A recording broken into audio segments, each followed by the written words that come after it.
My name is Matthew Thierolf. I grew up in the Reading area, lived there for most of my life. Went to school, private school in the Reading area, and then I wound up going to Living Word Academy, which is now Lancaster County Christian School, for my last 2 years.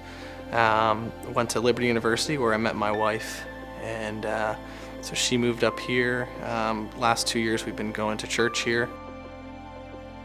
So my grandmother really, and my mom and so forth, really instilled us to get involved in church, and as young go to Sunday school. And so we were always hearing about God and Jesus and all the Bible characters.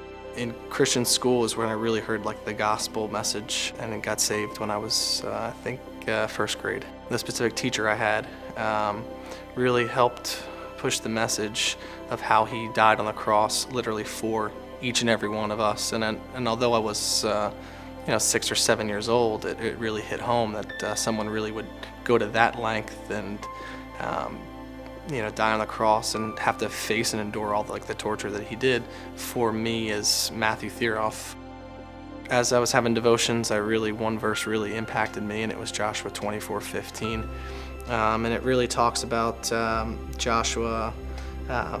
What he says in 24:15 is, "But if serving the Lord seems undesirable to you, then choose for yourselves this day whom you will serve." And then Joshua said, "But as for me and my household, I will serve the Lord." So it really struck home with me, because it's something that I really want to do as hopefully a father and the leader of the house, as a husband to my wife, is really lead by example and have the Lord come before everything. I want to be baptized today because I know that it is a public proclamation of my relationship with Jesus Christ as a follower and as a Christian.